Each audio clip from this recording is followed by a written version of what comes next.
and welcome back to the Silver Swanner channel. This is the 27th video in my US typeset series. And today we'll be adding this 1845 Liberty seated dime to the typeset. If you've seen my last couple of videos, those were all pickups from my local coin shop, and this is part of that pickup from my local coin shop. So if you have an LCS in your area, please go support them. Lots of good stuff can be found there in terms of coins. Before we go ahead and talk about the history of the Liberty seated design, though, I do want to remind everybody that I do have a giveaway going for this silver quarter.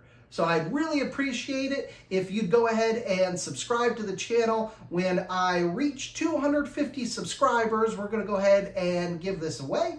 We'll be doing the giveaway based on people who leave comments on the giveaway comment video, and I'll leave a link to that in the description below.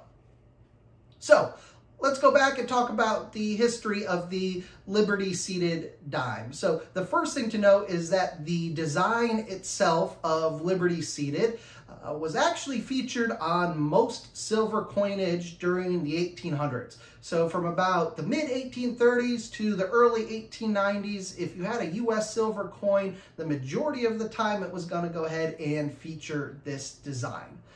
In the case of the Liberty seated dime, the Red Book attributes 4 different types, and obviously within those types, since this is 1800s coinage, there are lots of varieties. So the 4 types that the Red Book states there are is a no stars Liberty seated dime, a stars on obverse, a arrows, and finally a legend.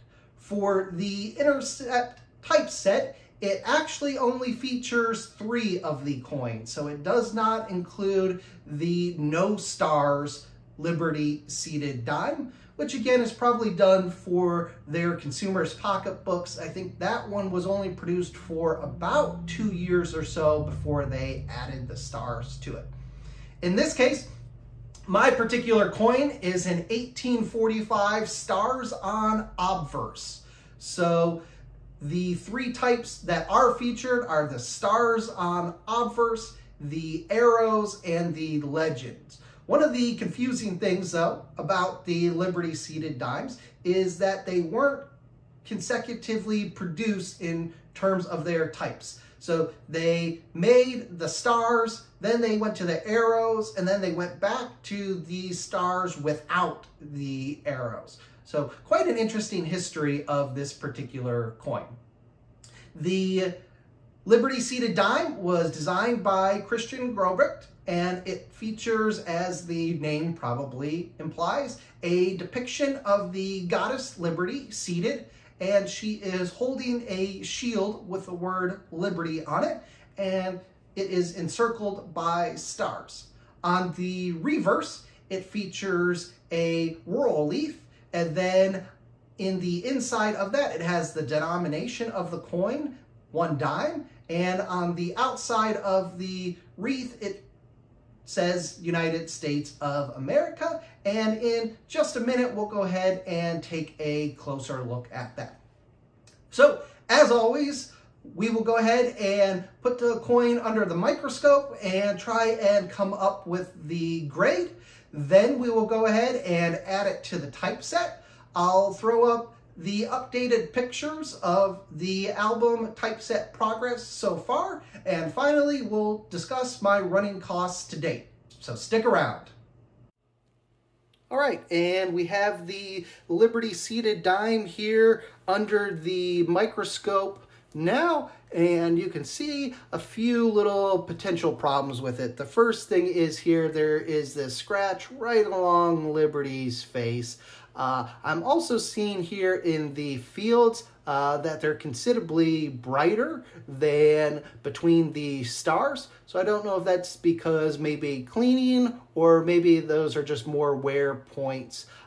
You'll notice that all of Liberty does look pretty worn. You can see a decent amount of her drapery on her arms, but the drapery over her legs here is pretty well worn. You can make out all of Liberty. I'd say that's a pretty good Liberty there. You can still see some of the vertical stripes on the shield as well as the horizontal stripes here. The date is very readable, and the denticles all around the rim here also look very decent as well.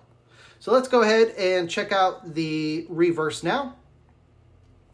So here is our reverse. So United States of America is very legible. 1 dime is very legible. The laurel wreath looks to be in decent condition. Again, the high points certainly are worn off of it, but you can still make out the buds, the individual leaves, and the denticles all around here look pretty good in my opinion as well. So let's refer to the Red Book now and see what they recommend for the grades and how to determine those grades. So they say for a good 4, Liberty on shield not readable, dates and letters legible. So definitely can make out Liberty here. We just checked out a moment ago. All of our dates and letters were very legible. Fine 12 then is Liberty visible and weak spots. So I would say this Y here is potentially a little weak here. Something going on in the E, although I don't necessarily think that that's a weak spot, as more just a nick or a ding, so to speak. So then very fine 20, Liberty strong and even. And I don't think we quite get to that point of Liberty strong and even. Again, there's a lot of wear spots here on Liberty herself. You can make out some of the drapery, but not a lot. When I was looking at the PGS website doing my research here, I would give this a fine 12 grade if I was grading it. So the Red Book says then for an 1845 Liberty seated dime, which there were 1.755 million of them produced in fine 12, that would be $30 is what they would recommend. So stick around and we will go ahead and tell you what I paid for it at the end of the video. But for now, let's go ahead and add this to the typeset. Right, we got the typeset here with us. Let's go ahead and add our Liberty seated dime to that.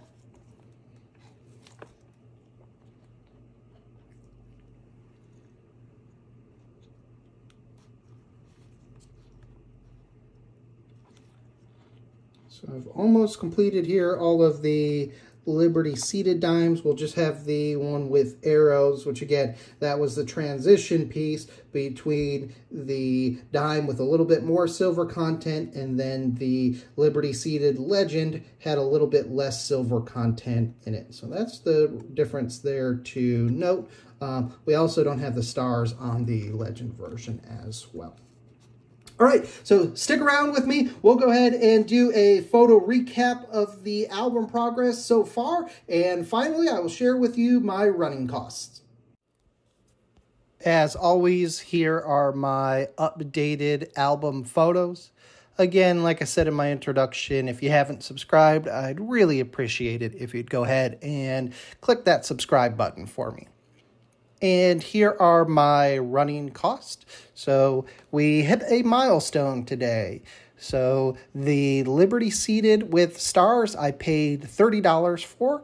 Like I said, I bought it from the local coin shop, so I didn't pay anything for shipping. That brings my total for the coins to $969.40. And I've paid $32.49 in shipping, and my grand total now is $1,001.89.